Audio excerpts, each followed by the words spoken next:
Hi! In this video we're going to show you how to manage group admins on Skills Builder Benchmark. Before we get into the tutorial, please note that this is only relevant if you are set up as an organization admin. To check if you have this access, look for the My Admins tab on your admin dashboard. If you can't see this but should, please speak to your contact at Skills Builder. To make any changes to a group admin, start on the admin dashboard and click on the My Admins tab. In the table, find the group admin you would like to make changes to. You can do this easily by searching for their name or email address in the relevant columns. Then, click Edit. A new box will appear. There are 3 things you can do in this window: deactivate the admin, reactivate them again, or edit their personal details. We'll start with deactivating existing group admins. There are a couple of reasons why you may want to deactivate a group admin. A colleague may have changed roles or left your organization. Or you may have allocated all available group admin licenses and need to deactivate one colleague before adding someone else. Whatever the reason, we recommend that you notify your colleague before making the change. When their group admin rights are deactivated, they will lose their learner groups and no longer see the admin dashboard.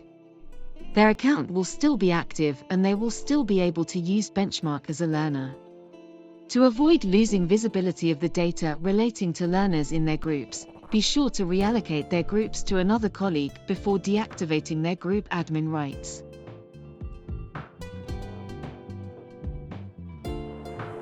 To deactivate a group admin, untick the box labeled Active and click Save Changes.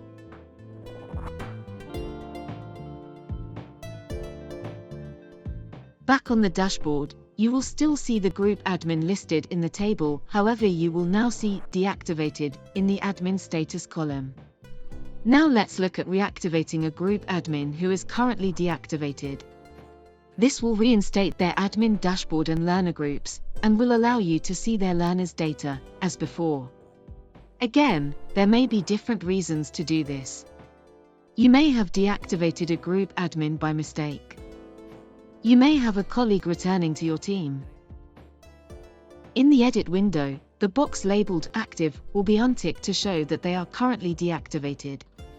Tick the box to reactivate them and click Save Changes. Back on the dashboard, you will see the group admin's status updated to active. Finally, you can edit their first or last name or email address and click Save Changes. Please note that if you change their email address, they will only see the admin dashboard when they log in with this new email address. Their old email address will no longer have admin access. And that's how you manage group admins on Skills Builder Benchmark. To get started, go to skillsbuilder.org/benchmark.